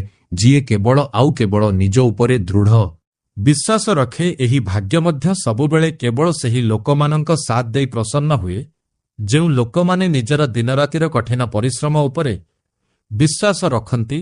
ଯେଉଁ ଦୁର୍ବଳ ଲୋକମାନେ ସବୁବେଳେ କେବଳ ବାହାନା କରିବାରେ ହିଁ ଛନ୍ଦି ହୋଇ ରହିଯାଆନ୍ତି ଏବଂ କାମରୁ ଲୁଚି ପଳାନ୍ତି, ସେହି ଲୋକମାନେ ଜୀବନରେ ନିଜ ପାଇଁ କେବେ କୌଣସି ନୂଆ ରାସ୍ତା ତିଆରି କରିପାରନ୍ତି ନାହିଁ। ଆପଣଙ୍କ ଜୀବନର ଯାତ୍ରାରେ ଯେତେ ବଡ଼ରୁ ବଡ଼ ଅସୁବିଧା ଆଉ ସମସ୍ୟା କାହିଁକି ନ ଆସୁ, କିନ୍ତୁ ଥରେ ଆଗକୁ ବଢ଼ିବା ପରେ କେବେ ବି ହାର ମାନି ପଛକୁ ବୁଲି ଚାହିଁବ ନାହିଁ। ପ୍ରତିଟି ନୂଆ ଦିନର ସୂର୍ଯ୍ୟ ସହିତ ନୂଆ ଆହ୍ୱାନର ଦୃଢ଼ ମୁକାବିଲା କରିବା ଶିଖ ଏବଂ ପୂରା ଦୁନିଆ ସାମ୍ନାରେ ନିଜକୁ ଠିକ୍ ପ୍ରମାଣିତ କରିବାର ଏକ ଅଟଳ ସାହସ ନିଜ ଛାତିରେ ରଖ। ହୁଏତ ନିଜ ବୁଦ୍ଧିମାନିରେ ନିଜକୁ ସମୟ ସହିତ ଜଲ୍ଦି ବଦଳାଇ ଦିଅ, ନଚେତ୍ ମନେ ରଖ ଯେ ଏହି ସମୟ ତୁମକୁ ନିଜ ତରିକାରେ ବହୁତ କଷ୍ଟଦାୟକ ଭାବରେ ବଦଳାଇ ରଖିଦେବ। ଯେଉଁ ମଣିଷ ସମୟର ଦ୍ରୁତ ଗତି ସହିତ ପାଦ ମିଶାଇ ଚାଲେ ନାହିଁ, ସେ ଦୁନିଆର ଭିଡ଼ରେ ବହୁତ ପଛରେ ରହିଯାଏ। ଆପଣଙ୍କ ଲକ୍ଷ୍ୟ ରାସ୍ତାରେ ଯେତେ ବି କଷ୍ଟ ଏବଂ ବାଧାବିଘ୍ନ ଆସୁ, ତାହାକୁ ଦେଖି ଡରିବା ବଦଳରେ ତାକୁ ହସି ହସି ପାର କରିବାକୁ ଚେଷ୍ଟା କରନ୍ତୁ, କାରଣ ପ୍ରକୃତିର ମଧ୍ୟ ଏହି ନିୟମ ଯେ ଯେଉଁ ରାସ୍ତାରେ ସବୁଠାରୁ ଅଧିକ ଫୋଡ଼ି ହେଲା ଭଳି କଣ୍ଟା ବିଛା ହୋଇଥାଏ, ପ୍ରାୟତଃ ସେହି ରାସ୍ତାର ଶେଷରେ ସବୁଠୁ ସୁନ୍ଦର ଫୁଲର ମହକ ଆପଣଙ୍କୁ ଅପେକ୍ଷା କରି ରହିଥାଏ। ସୂର୍ଯ୍ୟର ପ୍ରତିଟି ପ୍ରଥମ କିରଣ ସହିତ ପ୍ରତିଦିନ ଆମ ଜୀବନର ଏକ ବିଲକୁଲ ନୂଆ ଆରମ୍ଭ ହୋଇଥାଏ। ଆମର ପ୍ରତ୍ୟେକ ହାର ଆମକୁ କମାଇବା ପାଇଁ ନୁହେଁ, ବରଂ ଜୀବନର ଗୋଟିଏ ନୂଆ ଶିକ୍ଷା ଦେବା ପାଇଁ ଆସିଥାଏ। ଯେଉଁ ମଣିଷ ନିଜର ବିତି ଯାଇଥିବା କାଲିର ଦୁଃଖ ଆଉ ଚିନ୍ତାର ଓଜନିଆ ବୋଝ ନିଜ ମୁଣ୍ଡ ଉପରେ ଉଠାଇ ଆଜିରେ ଚାଲିଥାଏ, ସେ ନିଜ ଜୀବନରେ କେବେ ବି ଉନ୍ନତି କରି ଆଗକୁ ବଢ଼ିପାରେ ନାହିଁ। ସେଥିପାଇଁ ନିଜର ପ୍ରତିଟି ଛୋଟ ବଡ଼ ଦୁର୍ବଳତାକୁ ଚିହ୍ନ ଆଉ ସେହି ଦୁର୍ବଳତାକୁ ନିଜର ସବୁଠାରୁ ବଡ଼ ଶକ୍ତିରେ ପରିଣତ କରିଦିଅ, ଯେପରିକି ଭବିଷ୍ୟତରେ କୌଣସି ବି ଶତ୍ରୁ ତୁମକୁ ଦୁର୍ବଳ ବୋଲି ଭାବିବାର ଭୁଲ ନ କରେ। ଯଦି କେହି ଆପଣଙ୍କୁ ଅପମାନିତ କରିଛି, ତେବେ ତା ସହିତ ଲଢ଼େଇ କରି ପ୍ରତିଶୋଧ ନିଅନ୍ତୁ ନାହିଁ, କାରଣ ଆପଣଙ୍କର ନିଜର ଚମତ୍କାର ସଫଳତା ହିଁ ଆପଣଙ୍କ ଶତ୍ରୁମାନଙ୍କଠାରୁ ଆପଣଙ୍କର ସବୁଠାରୁ ବଡ଼ ପ୍ରତିଶୋଧ ଅଟେ ଏବଂ ଏହି ସଫଳତା ହିଁ ସେମାନଙ୍କ ମୁହଁରେ ଚଟକଣା ଭଳି ସବୁଠାରୁ କଡ଼ା ଜବାବ ହୋଇଥାଏ। ବଡ଼ ବଡ଼ ଲକ୍ଷ୍ୟ ସବୁବେଳେ ସେମାନଙ୍କୁ ହିଁ ପ୍ରାପ୍ତ ହୁଏ ଯାହାଙ୍କର ସାହସ ପାହାଡ଼ ପରି ଉଚ୍ଚା ହୋଇଥାଏ।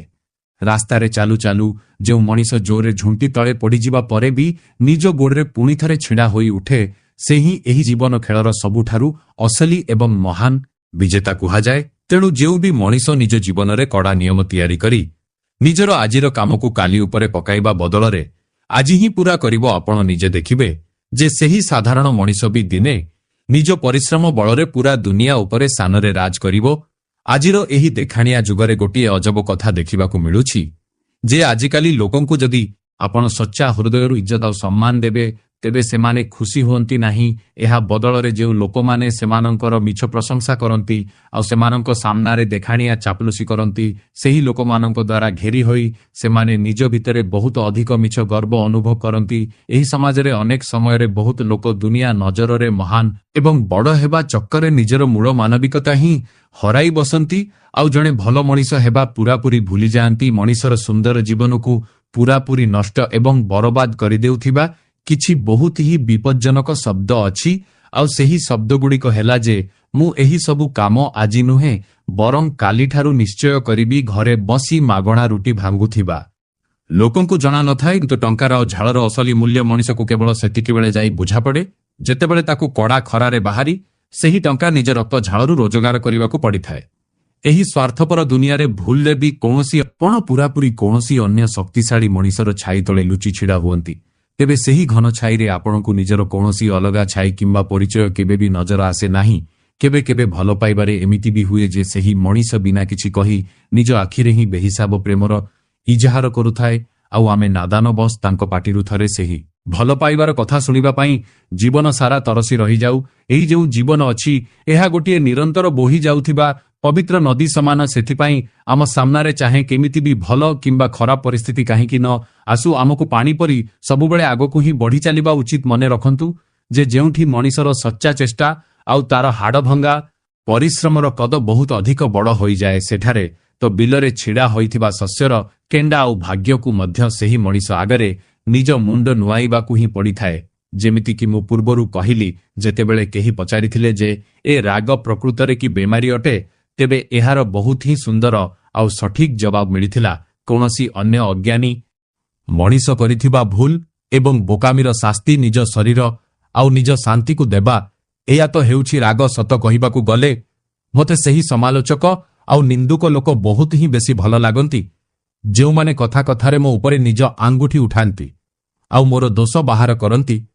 ଏହାର କାରଣ ହେଉଛି କମ୍ ସେ କମ୍ ସେହି ଲୋକମାନେ ନିଜ ଜୀବନରୁ ବି ଆହୁରି ଅଧିକ ସମୟ ବାହାର କରି କେବଳ ମୋର ଏବଂ ମୋରି ବିଷୟରେ ହିଁ ଭାବୁଥାନ୍ତି। ନିଜର ପ୍ରିୟ ଆଉ ପାଖ ଲୋକମାନଙ୍କ ସହିତ ସବୁବେଳେ ନିଜର ମିଠା ସମ୍ପର୍କ ବଜାୟ ରଖନ୍ତୁ, କାରଣ ଏହି ଛୋଟ ଜୀବନର କୌଣସି ପକ୍କା ଭରସା ନାହିଁ ଯେ କେତେବେଳେ ନିଶ୍ୱାସ ଅଟକିଯିବ। ନଚେତ୍ କାଲିକୁ ଯେତେବେଳେ ନିଜର କେହି ହଠାତ୍ ଦୁନିଆ ଛାଡ଼ି ପଳାଇବେ ତେବେ ତୁମେ କାନ୍ଦି କାନ୍ଦି ପୁଣି ଏଇଆ କହିବ ଯେ ସେ ତ ଆମକୁ ବିନା କିଛି କହି ଏକଦମ ଚୁପଚାପ ଆମକୁ ଛାଡ଼ି ପଳାଇଲେ। ଯେତେବେଳେ କେହି ଆପଣଙ୍କ ସହ ଯୁକ୍ତିତର୍କ କରେ ତେବେ ବୁଝିନିଅନ୍ତୁ ଯେ ଦୁନିଆର କିଛି ଫାଲତୁ କଥା ଆଉ ବେକାର ପ୍ରଶ୍ନର ସବୁଠାରୁ ଭଲ ଜବାବ କେବଳ ଆଉ କେବଳ ଆପଣଙ୍କର ଗଭୀର ନୀରବତା ହିଁ ହୋଇଥାଏ। ଆଉ ବିଶ୍ୱାସ କରନ୍ତୁ, ଦୁନିଆରେ ନୀରବତା ଏବଂ ଚୁପ୍ ରହିବାଠାରୁ ବଳି ଅନ୍ୟ କୌଣସି ବହୁତ ସୁନ୍ଦର ଏବଂ କଡ଼ା ଜବାବ ହୋଇ ହିଁ ପାରିବ ନାହିଁ। ଯେଉଁ ମଣିଷକୁ ଉପରବାଲା ଖୋଦ୍ ନିଜ ତରଫରୁ ସମ୍ମାନ ଦେବାବାଲା ଥାଆନ୍ତି, ସେହି ନେକ୍ ମଣିଷକୁ ଦୁନିଆର କୌଣସି ବଡ଼ରୁ ବଡ଼ ବାଦଶାହା କିମ୍ବା ଶକ୍ତିଶାଳୀ ରାଜା କେବେ ଜଲିଲ ବା ଅପମାନିତ କରିପାରିବେ ନାହିଁ। ଆପଣ ଆକାଶରେ ଦେଖିଥିବେ ବହୁତ ଉଚ୍ଚରେ ଉଡ଼ାଣ ଭରୁଥିବା ବଡ଼ ବଡ଼ ପକ୍ଷୀ ବି କେବେ ନିଜର ସେହି ଉଚ୍ଚ ଉଡ଼ାଣ ଉପରେ ମିଛ ଗର୍ବ କରନ୍ତି ନାହିଁ। ଏହାର କାରଣ ହେଉଛି ଯେ ସେହି ପକ୍ଷୀମାନେ ବହୁତ ଭଲ ଭାବରେ ଏକଥା ଜାଣନ୍ତି ଯେ ଆକାଶ ଯେତେ ବିଶାଳ କାହିଁକି ନ ହେଉ କିନ୍ତୁ ସେଠାରେ ଜୀବନ ସାରା ଆରାମରେ ବସିବା ପାଇଁ କୌଣସି ଜାଗା ନଥାଏ। ଶେଷରେ ମାଟିକୁ ହିଁ ଫେରିବାକୁ ପଡ଼େ। କେବେ ଏକାନ୍ତରେ ବସି ନିଜକୁ ଏହି ପ୍ରଶ୍ନ ପଚାରିବା ଯେ ଶେଷରେ ମୁଁ ଏ ଦୁନିଆରେ ବିଜୟ ହାସଲ କରୁଛି ତ କାହା ପାଇଁ, ଆଉ ଯଦି ମୁଁ ହାରିଯାଉଛି ତେବେ କାହା ପାଇଁ? ଏହି ସାରା ଜୀବନର ଯେଉଁ ଧାଁ ଦୌଡ଼ ଆଉ ପାରସ୍ପରିକ ଝଗଡ଼ା ଅଛି ଏସବୁ କାହା ପାଇଁ? ଏହା ଏହି ବ୍ରହ୍ମାଣ୍ଡର ସବୁଠାରୁ ଅଟଳ ସତ୍ୟ ଯେ ଯେଉଁ ବି ମଣିଷ ଏ ଦୁନିଆକୁ ଖାଲି ହାତରେ ଆସିଛି ସେ ଦିନେ ନା ଦିନେ ନିଜ ପ୍ରାଣ ତ୍ୟାଗ କରି ଏଠାରୁ ଖାଲି ହାତରେ ହିଁ ଫେରିଯିବ। ତାହେଲେ ଜଣେ ମଣିଷକୁ ନିଜର ଏହି ନାଶବାନ ଶରୀର ଏବଂ ଧନ ଉପରେ ଏତେ ଅଧିକ ମିଛ ଅହଙ୍କାର ଆଖିର କେଉଁ କଥା ପାଇଁ ଅଛି? ଏହା ଗୋଟିଏ ମଣିଷର ପ୍ରକୃତି ହୋଇଥାଏ ଯେ ସେ ନିଜର ପୂରା ଜୀବନ କାଳରେ ଦୁଇ ପ୍ରକାର ଚେହେରା କେବେ ବି ଭୁଲିପାରେ ନାହିଁ। ଗୋଟିଏ ସେହି ଦେବତା ପରି ଚେହେରା ଯିଏ ତାର ସବୁଠାରୁ ବଡ଼ ଅସୁବିଧା ସମୟରେ ତାର ପୂରା ସାଥ ଦେଇଥିଲା, ଆଉ ଦ୍ୱିତୀୟ ସେହି ଗଦ୍ଦାର ଚେହେରା ଯିଏ ତାର ସେହି ଅସୁବିଧାରେ ତାର ସାଥ ମଜିଦାରିଆରେ ହିଁ ଛାଡ଼ି ଦେଇଥିଲା। ଦୁନିଆରେ ସେହି ଲୋକମାନେ ସବୁଠାରୁ ବେଶି ନାଦାନ ଆଉ ବୋକା ହୋଇଥାନ୍ତି, ଯେଉଁମାନେ ନିଜର ବୁଢ଼ା ବାପା ମାଙ୍କର ତିରସ୍କାର ଏବଂ ଅପମାନ କରନ୍ତି। ସେମାନେ ଏହା ଜାଣନ୍ତି ନାହିଁ ଯେ ବାପା ମା ଏହି ପୃଥିବୀରେ ସାକ୍ଷାତ ସେହି ଅମୂଲ୍ୟ ରତ୍ନ ଆଉ ଖଜାନା ଅଟନ୍ତି, ଯାହାଙ୍କୁ ସ୍ୱୟଂ ସ୍ୱର୍ଗରେ ବସିଥିବା ଭଗବାନ ମଧ୍ୟ ଆଦରର ସହିତ ପ୍ରଣାମ କରନ୍ତି। ଦଶହରା ଦିନ ମୁଁ ପଡ଼ିଆରେ ହୁତୁହୁତୁ ହୋଇ ଜଳୁଥିବା ସେହି ରାବଣର ପୁତଳିକାକୁ ଦେଖିଲି, ଯିଏ ଯେମିତି ସାମ୍ନାରେ ଛିଡ଼ା ହୋଇଥିବା ସେହି ଦର୍ଶକଙ୍କ ଭିଡ଼କୁ ଚିତ୍କାର କରି କରି ଗୋଟିଏ ପ୍ରଶ୍ନ ପଚାରୁଥିଲା ଯେ, ତୁମେ ସମସ୍ତେ ମୋତେ ଜାଳୁଛ ତ ସତ, କିନ୍ତୁ କ'ଣ ତୁମମାନଙ୍କ ଭିତରୁ ସତରେ କୌଣସି ଗୋଟିଏ ବି ମଣିଷ ମର୍ଯ୍ୟାଦାପୁର ପୁରୁଷୋତ୍ତମ ରାମଙ୍କ ପରି ପବିତ୍ର ଅଟେ? ଯେତେବେଳେ କୌଣସି ମଣିଷ ଆପଣଙ୍କର ପିତା କଥାରେ ଚୁପ୍ ରହେ, ତେବେ ତାର ସେହି ମୌନତା ତାର କୌଣସି ଅସହାୟତା କିମ୍ବା ଦୁର୍ବଳତା ବିଲକୁଲ ନୁହେଁ, ବରଂ ତାହା ତାର ସବୁଠାରୁ ବଡ଼ ବଡ଼ପଣ ଏବଂ ସଂସ୍କାର ହୋଇଥାଏ। ନଚେତ୍ ସତ କଥା ତ ଏହା ଯେ ଯେଉଁ ମଣିଷକୁ ଆପଣଙ୍କ ପିତା କଥା ଶାନ୍ତିରେ ସହିବା ଆସେ, ସେହି ମଣିଷ ଓଲଟି ବହୁତ ଭଲ ଭାବରେ ପିତା କଥା କହିବା ବି ଜାଣେ। କୌଣସି ଅନ୍ୟ ମଣିଷ ସହିତ ମହବତ ଆଉ ପ୍ରେମର ପ୍ରତିଶ୍ରୁତି କେବଳ ସେତିକି ବେଳେ ଦିଅ ଯେତେବେଳେ ତୁମେ ପୂରା ସଚ୍ଚୋଟପଣିଆ ସହ ଜୀବନ ସାରା ସେହି ପ୍ରେମକୁ ନିଭାଇ ପାରିବ। ନଚେତ୍ ମିଛ ପ୍ରତିଶ୍ରୁତି ଦେଇ ଆଉ ପରେ ଦୁନିଆ ଯାକର ପାରିବାରିକ ଏବଂ ସାମାଜିକ ବାଧ୍ୟବାଧକତାର ମିଛ ସାହାରା ନେଇ କୌଣସି ମାସୁମକୁ ଅଧା ରାସ୍ତାରେ ଛଟପଟ ହେବାକୁ ଛାଡ଼ିଦେବା କୌଣସି ଦୃଷ୍ଟିକୋଣରୁ ବିଶ୍ୱସ୍ତତା ଆଉ ମାନବିକତା ନୁହେଁ। ମୁଁ ନିଜ ଜୀବନରେ ଲୋକଙ୍କ ପଛେ ପଛେ ଚାଲିବା ଆଉ ସେମାନଙ୍କର ଖୁସାମତ କରିବା ଏବେ ପୂରାପୂରି ଛାଡ଼ି ଦେଇଛି, କାରଣ ମୋର ଏହି ଅନୁଭୂତି ରହିଛି ଯେ ମୁଁ ଯେଉଁ ବି ମଣିଷକୁ ଯେତେ ବେଶି ନଈକରି ଇଜ୍ଜତ ଆଉ ଗୁରୁତ୍ୱ ଦେଲି, ସେହି ଅହଙ୍କାରୀ ମଣିଷ ମୋତେ ସେତିକି ହିଁ ବେଶି ଶସ୍ତା ଏବଂ ତଳକୁ ଖସିଯାଇଥିବା ମଣିଷ ବୋଲି ଭାବିନେଲା।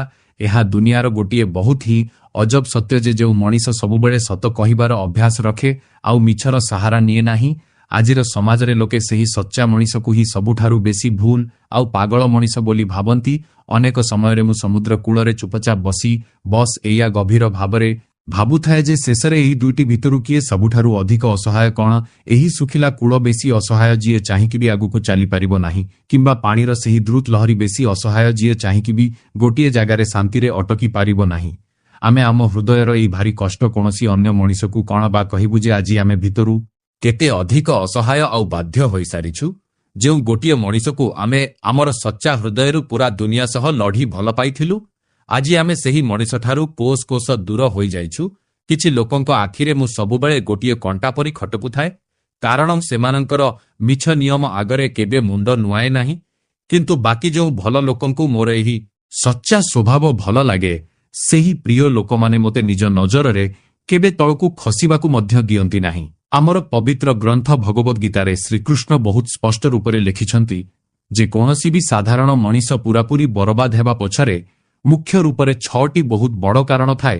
ସେହି କାରଣଗୁଡ଼ିକ ହେଲା ଦରକାରଠାରୁ ଅଧିକ ନିଦ ଶୋଇବା, ପ୍ରତି ଛୋଟ କଥାରେ ଅକାରଣରେ ରାଗିବା, ଶରୀରରେ ଭରି ରହିଥିବା ଅଳସୁଆପଣ, ମନରେ ବସି ରହିଥିବା କୌଣସି ଜିନିଷର ଡର ବିନା କିଛି କରି ହିଁ ଅନୁଭବ ହେଉଥିବା ଥକାପଣ ଏବଂ ନିଜର ଜରୁରୀ କାମକୁ କାଲି ଉପରେ ପକାଇବାର ଖରାପ ଅଭ୍ୟାସ।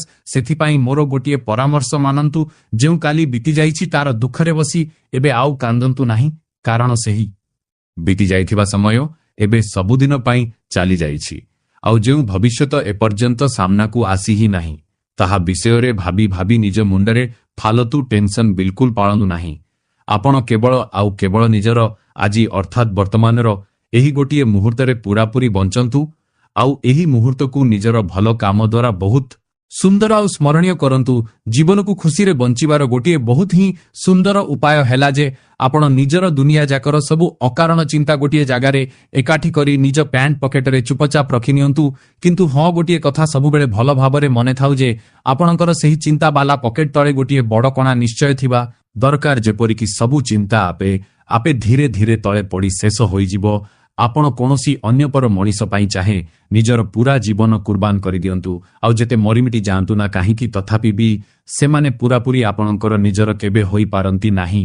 ଏହା ବିଲକୁଲ ସେମିତି ଯେମିତି ଆପଣ ପାଣିକୁ ତେଲରେ ଯେତେ ବି ମିଶାଇବାକୁ ଚେଷ୍ଟା କରନ୍ତୁ, କିନ୍ତୁ ଶେଷରେ ସେ ଦୁଇଟି ସବୁବେଳେ ଅଲଗା ଅଲଗା ହିଁ ନଜର ଆସିବେ।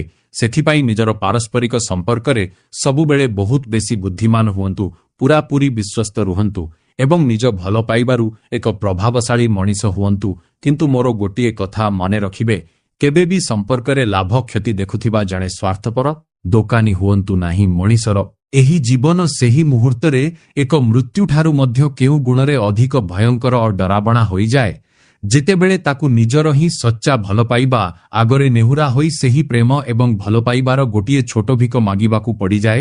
ଏ ଦୁନିଆରେ କାହା ପାଇଁ ଦରକାରଠାରୁ ଅଧିକ ଭଲ ଆଉ ସିଧା ହେବା ମଧ୍ୟ ବିଲକୁଲ ଭଲ ନୁହେଁ, କାରଣ ଯେତେବେଳେ ଆପଣ ବହୁତ ବେଶୀ ଭଲ ହୋଇଥାନ୍ତି ତେବେ ଆପଣଙ୍କୁ ଏକଥା ଜଣା ହିଁ ପଡ଼େ ନାହିଁ ଯେ ସାମ୍ନାବାଲା ଲୋକେ ସତରେ ଆପଣଙ୍କ ଭଲପଣିଆର କଦର କରୁଛନ୍ତି ନା ବସ୍ ନିଜର ଦରକାର ପାଇଁ ଆପଣଙ୍କୁ ବୋକା ବନାଇ ଆପଣଙ୍କ ବ୍ୟବହାର କରୁଛନ୍ତି। ଯଦି ଆପଣ ସତରେ ନିଜ ଜୀବନରେ ଗୋଟିଏ ବହୁତ ବଡ଼ ସଫଳତା ପାଇବାକୁ ଚାହୁଁଛନ୍ତି, ତେବେ ସବୁବେଳେ କେବଳ ନିଜ ମନ ଏବଂ ନିଜ ଇଚ୍ଛାଗୁଡ଼ିକୁ ନିଜ ଆୟତ୍ତ ଏବଂ କାବୁରେ ରଖନ୍ତୁ, ନା କି ଅନ୍ୟ ଲୋକମାନଙ୍କୁ ନିଜ କାବୁରେ କରିବାକୁ ଚେଷ୍ଟା କରନ୍ତୁ। ମଣିଷକୁ ପ୍ରତି ପରିସ୍ଥିତିରେ ସବୁବେଳେ ହସୁଥିବା ଆଉ ଖୁସିରେ ରହିବା ଦରକାର।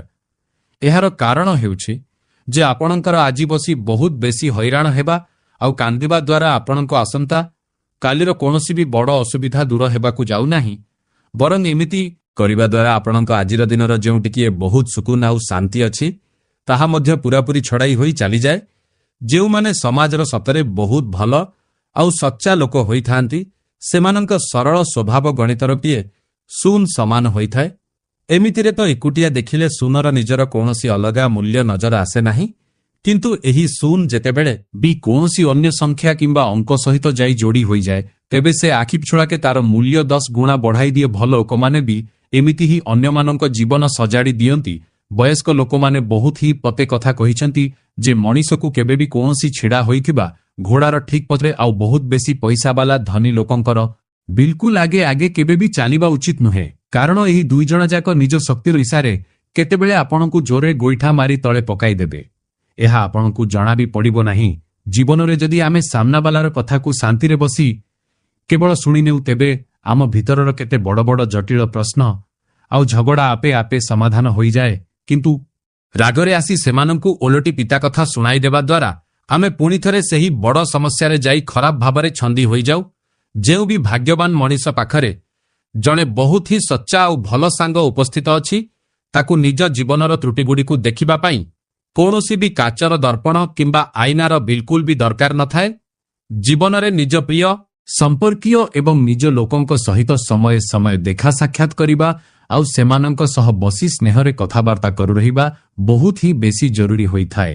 ନଚେତ୍ ଆପଣ ନିଜ ଘରେ ଚାହେଁ ଯେତେ ଦାମିରୁ ଦାମୀ ଏସିଆନ୍ ପେଣ୍ଟ କରାଇ ତାକୁ ସଜାଇ ନିଅନ୍ତୁ ନା କାହିଁକି, କିନ୍ତୁ ଏକୁଟିଆପଣରେ ସେହି ସୁନ୍ଦର କାନ୍ଥଗୁଡ଼ିକ ଆପଣଙ୍କ ସହିତ କେବେ ବି କଥା ହୁଅନ୍ତି ନାହିଁ।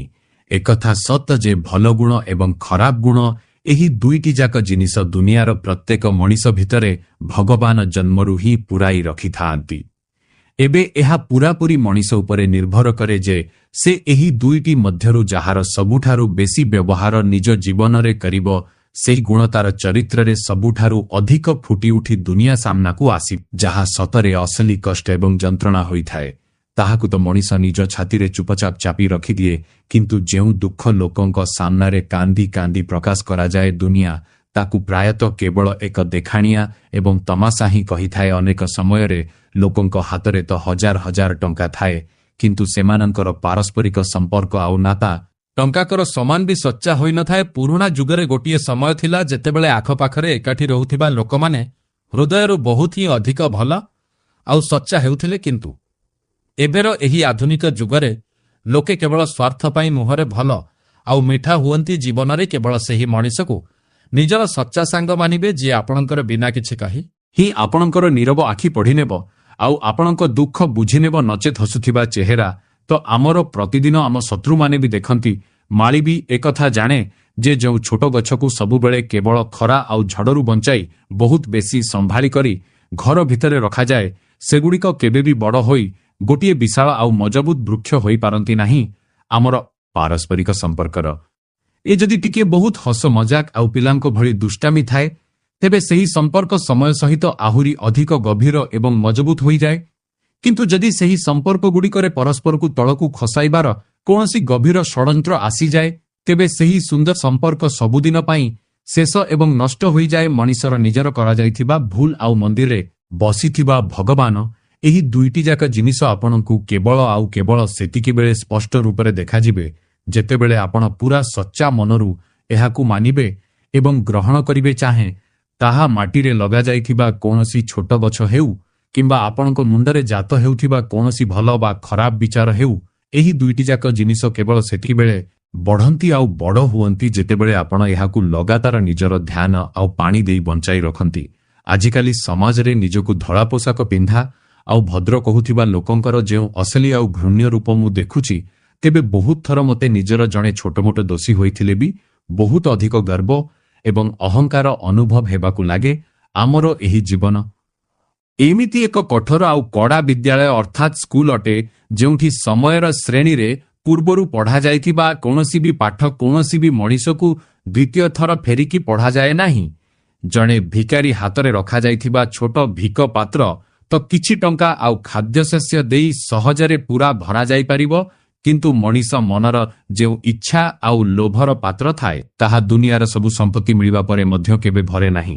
ଆଜିର ସମୟରେ ରକ୍ତର ସମ୍ପର୍କ ତ ପ୍ରତ୍ୟେକ ମଣିଷ ନିଜ ହିସାବରେ କୌଣସି ନା କୌଣସି ପ୍ରକାରେ ନିଭାଉଛି ହିଁ ଏଠାରେ, କିନ୍ତୁ ଏ ଦୁନିଆରେ ଯିଏ ବିନା କୌଣସି ସ୍ୱାର୍ଥରେ କେବଳ ଆଉ କେବଳ ସଚ୍ଚା ମାନବିକତା ନିଭାଏ, ଆଜି ତାର ହିଁ ସବୁଠାରୁ ବେଶୀ ଅଭାବ ଅନୁଭବ ହେଉଛି। ମୁଁ ମାନୁଛି ଯେ ମୁଁ ଏହି ମିଛ ଦୁନିଆରେ ଲୋକଙ୍କ କଥାରେ ବହୁତ ବେଶୀ ବଦନାମ ହୋଇସାରିଲିଣି, କିନ୍ତୁ ଆରେ ମୋ ସାଙ୍ଗ, ତୁ ମୋତେ ଏତିକି ତ କହ ଯେ ଲୋକଙ୍କଠାରୁ ତୋର ଶୁଣିବାରେ ମୋ ବିଷୟରେ କେଉଁ ନୂଆ ଆଉ ମିଛ କାହାଣୀ ଆସିଛି। ଆଜିକାଲି ଲୋକେ ନିଜ ମନର ଅଗଣିତ ଇଚ୍ଛା ଆଉ ଟଙ୍କା ପଇସାକୁ ସାଉଁଟିବା ଓ ଜମା କରିବାରେ ଏତେ ଅଧିକ ଅନ୍ଧ ହୋଇଗଲେଣି ଯେ ଏହି ଚକ୍କରରେ ସେମାନେ ନିଜର ପୂରାପୂରି ସୁନ୍ଦର ଜୀବନକୁ ହିଁ ଖରାପ ଭାବରେ ଭାଙ୍ଗି ଚୁରମାର କରି ଛାଡ଼ି ଦେଉଛନ୍ତି। ବାହାରେ ଦୁନିଆର ଅବୁଝା ମଣିଷ, ତୁ ବି କେତେ ଅଜବ ନା ତୋତେ ସରକାରଙ୍କୁ ନିଜର ରୋଜଗାର କରାଯାଇଥିବା ଟଙ୍କାର ଆଉ ଇନକମ୍ ଟ୍ୟାକ୍ସର କେବଳ ଗୋଟିଏ ବର୍ଷର ଛୋଟ ହିସାବ ଦେବାରେ ଏତେ ଅଧିକ ଛାନିଆ ଆଉ ଭୟ ଅନୁଭବ ହେଉଛି। ତୁ ଟିକେ ଶାନ୍ତିରେ ବସି ଥରେ ଏଇଆ ତ ଭାବ ଯେ ଯେତେବେଳେ ଦିନେ ମରିବା ପରେ ସେହି ଉପରେ ବସିଥିବା ସଚ୍ଚା ଈଶ୍ୱର ତୋର ପୁରା ଜୀବନର ଭଲ ଖରାପ କର୍ମର ପୁରା ହିସାବ ମାଗିବେ, ସେତେବେଳେ ତୋର କ'ଣ ଖରାପ ଅବସ୍ଥା ହେବ।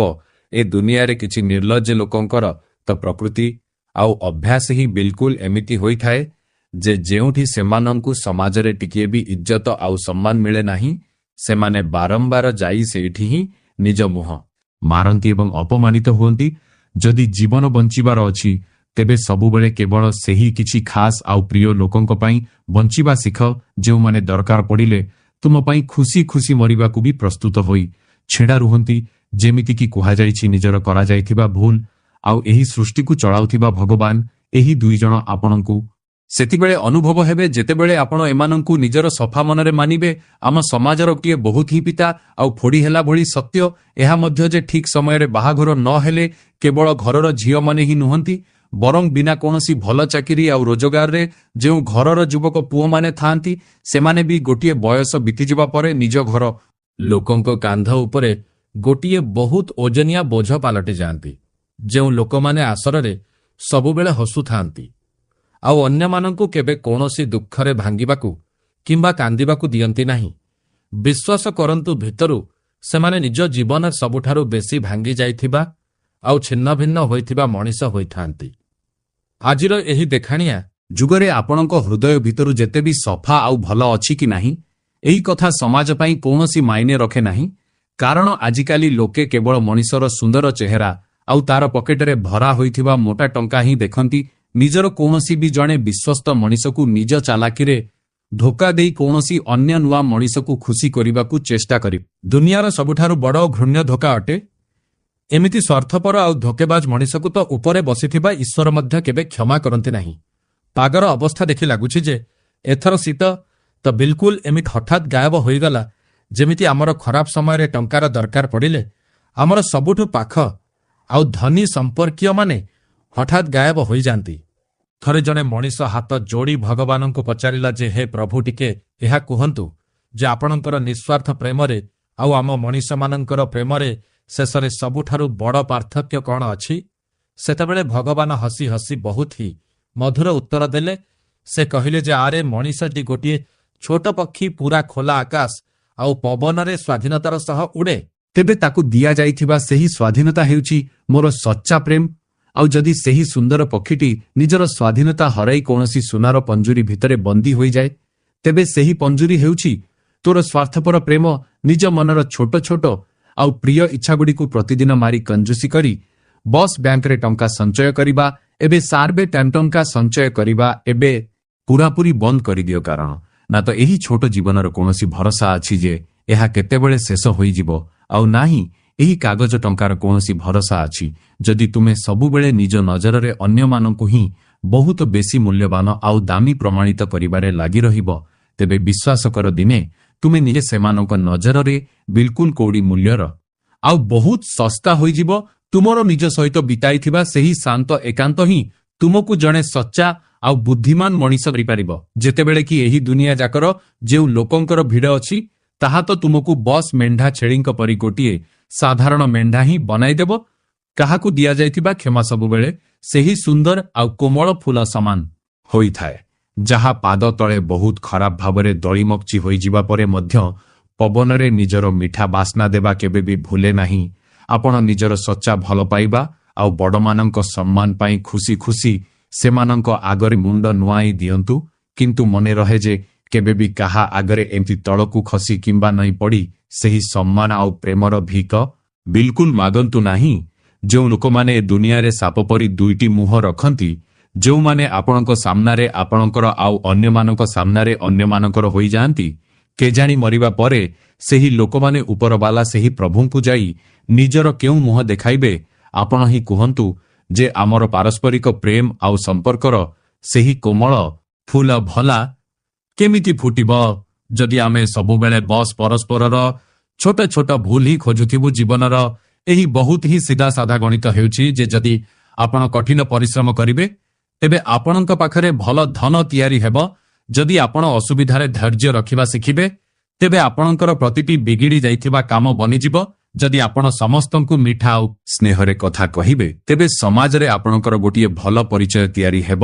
ଆଉ ଯଦି ଆପଣ ଅନ୍ୟମାନଙ୍କୁ ଇଜ୍ଜତ ଦେବେ, ତେବେ ପୁରା ଦୁନିଆରେ ଆପଣଙ୍କର ବଡ଼ ନାଁ ହେବ କାହାକୁ ଦେଇଥିବା ନିଜର ପକ୍କା କଥା ଆଉ ନିଜର ସବୁଠୁ ଖରାପ ସମୟରେ କାମରେ ଆସିଥିବା କୌଣସି ବି ମଣିଷ। ମୋର ଏହି କଥା ମାନନ୍ତୁ ଯେ ଏହି ଦୁଇଟି ଜିନିଷକୁ ଜୀବନରେ କେବେ ବି ଭୁଲନ୍ତୁ ନାହିଁ। ଜୀବନର ଏହି ଲମ୍ବା ଯାତ୍ରାରେ ବସ୍ ଲୋକଙ୍କ ସହିତ ଛିଡ଼ା ହୋଇ ଅଟକିବା ଆଉ ରହିବା ଆସିବା ଦରକାର, କାରଣ ଆପଣଙ୍କ ଭଲ ସମୟ ତ ଆପଣଙ୍କ ସାଥିରେ ମାଇଲ ମାଇଲ ଧରି ଚାଲିବାକୁ ପ୍ରତ୍ୟେକ ମଣିଷ ସବୁବେଳେ ଖୁସି ଖୁସି ପ୍ରସ୍ତୁତ ରହେ।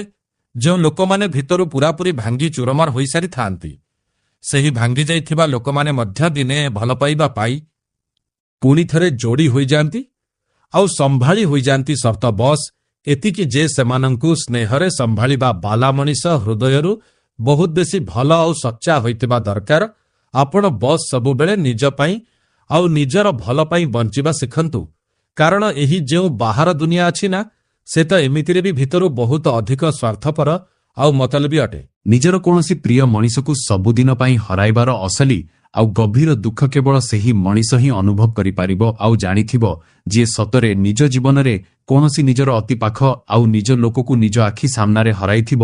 ଯେତେବେଳେ ବି କୌଣସି ମଣିଷର ସଚ୍ଚା ଅନୁଭୂତି ଆଉ ଭାବନା ସହିତ ଏ ଦୁନିଆରେ ଖେଳ ଖେଳାଯାଏ, ତେବେ ଏମିତି ଦୁଃଖ ସମୟରେ ପ୍ରାୟତଃ ତାକୁ ନିଜର ସେହି ନିରୀହ ଆଉ ସୁନ୍ଦର ପିଲାଦିନ ବହୁତ ବେଶୀ ମନେ ପଡ଼େ। ଏ ଦୁନିଆରେ ସମୟର ଚକ ଆଉ ମଣିଷର ଭାଗ୍ୟ, ଏହି ଦୁଇଟି ଯାକ ଜିନିଷ ସବୁବେଳେ ଲଗାତାର ପରିବର୍ତ୍ତନଶୀଳ ଅଟେ ଏବଂ ବଦଳୁଥାଏ। ସେଥିପାଇଁ ଜୀବନରେ ଭୁଲରେ ବି ଏହି ଦୁଇଟି ଜିନିଷ ଉପରେ କେବେ କୌଣସି ବି ମଣିଷକୁ ମିଛ ଅହଙ୍କାର ଆଉ ଗର୍ବ କରିବା ଉଚିତ ନୁହେଁ।